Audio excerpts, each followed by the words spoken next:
부드러운 식감의 국수는 밥과 달리 술술 넘어간다. 국수를 워낙 좋아하니까 우리 자주 국수 사랑은 집 밖에서도 이어진다. 배고프지? 친구들과 식당을 가도 남희 씨 혼자 국수를 시킬 정도. 나는 잔치국수 일상이야. 응.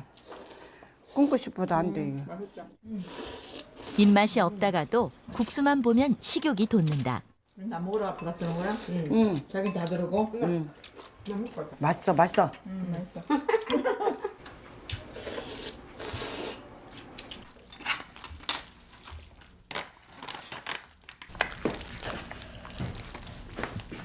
가장 많이 주문하는 음식은 짜장면. 달달한 맛까지 더해 포만감이 금세 차오른다. 원래 그래. 먹어 그냥. 어? 먹어. 아내는 아직 젓가락도 들기 전이지만 종면 씨의 짜장면은 벌써 반이나 사라졌다. 검사 결과 3명 모두 복부 비만 상태였고 운동을 한다는데 하체 근육이 부족한 상태였다. 운동은 열심히 하지만 밀가루 위주의 식단을 드시기 때문에 단백질 섭취가 부족한 것 같아요. 그러면 운동을 아무리 많이 해도 근육이 충분히 형성이 되지가 않습니다. 잘못 오인을 하셔서 탄수화물을 전혀 먹지 않아야 된다라고 생각을 하실까 봐 그 점이 조금 우려가 되는데요. 그 열량 안에서 얼마나 다양하고 골고루 균형 있는 식사를 구성하는지를 기대하고 있고요. 3명 모두 식단 개선이 필요한 상황. 3주간 밀가루를 끊어보기로 했다. 밀가루 음식이 끊기 어려운 이유는 우리 몸에 도파민과 관련이 있다. 정제 탄수화물을 먹으면 뇌의 쾌락 중추에서 도파민 분비가 활발해진다. 도파민은 신경세포를 따라 이동하며 쾌감을 선사한다. 그런데 이런 쾌감이 반복될수록 도파민을 받아들이는 수용체의 기능은 점점 떨어지게 된다. 그러면 우리 뇌는 점점 더 많은 도파민을 원하게 되고 결국 중독에 빠지게 되는 것이다. 술은 우리가 치료를 할 때 단중독을 목표로 합니다. 그러니까 술은 완전히 끊게 만들어줘야 되는데 이 밀가루는 조절할 수 있게끔, 그러니까 적당히 먹게끔 만들어줘야 돼요. 최대한 조절할 수 있는 조절 능력을 높여준다라고 하는 치료가 훨씬 더 어렵습니다. 3주 후 과연 이들에게는 어떤 변화가 나타날까? 특히 지방간이 심했던 추남희 씨의 간 수치가 밀가루 음식을 끊은 지 3주 만에 개선됐다. 신체적 스트레스도 많고 특히 정신적 스트레스가 굉장히 많았고 과도하게 흥분돼 있었던 교감신경계와 낮은 활성을 보였던 부교감신경계는 3주 만에 그 양상이 뒤집혔다. 교감신경계의 흥분이 떨어졌고 심리적 안정감이 큰 폭으로 늘어났다. 세 분 중에 밀가루 끊기가 가장 힘드셨을 거예요. 근데 막상 끊게 되니까 이 감정적 식욕이 올라가서 밀가루를 먹고 또 잠깐 지나면 또 감정적 식욕이 올라가고 이런 악순환을 끊어냈기 때문에 이렇게 마음이 편해지고 스트레스 지수가 현저하게 낮아지는 편한 얼굴이 되신 거로 보입니다. 지난 검사에서는 복부 비만과 지방간, 당뇨 전 단계 진단을 받았지만 이번 검사에서는 모든 부분에서 개선됐다. 아, 수제비.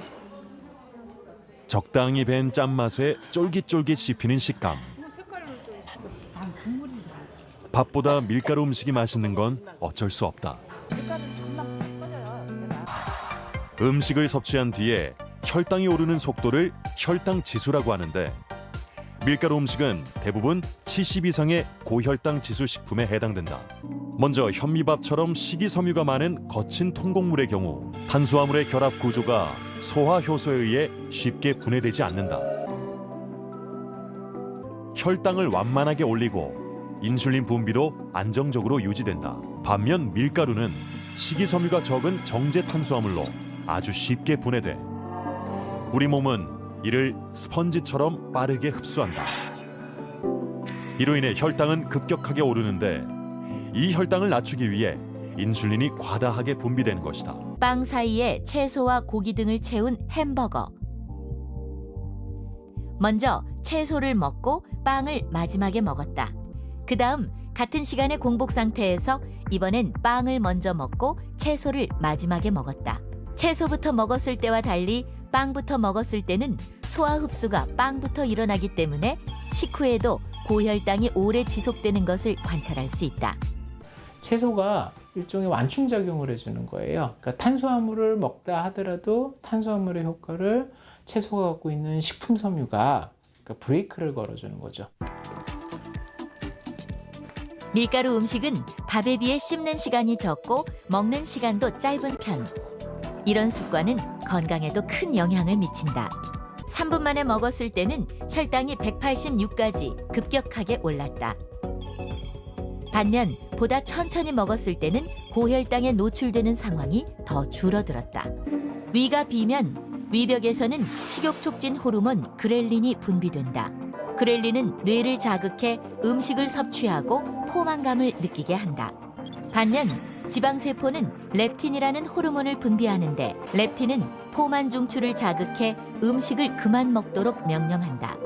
포만감을 느끼는 데 걸리는 시간은 평균 20분. 그런데 식사를 빨리 하는 식습관이 굳어진 경우 뇌는 우리 몸의 변화를 제대로 감지하지 못하고 교란 상태에 빠지게 된다. 이는 결국 과식으로 이어지고 고혈당의 원인이 된다. 특히 한국인은 밀가루 음식을 먹을 때 단품으로 즐기는 경우가 많다. 그런데 단품 라면이 아니라 라면은 반개로 줄이고 채소와 단백질을 곁들인다면 밀가루 섭취도 줄이고 영양 상태도 개선할 수 있다.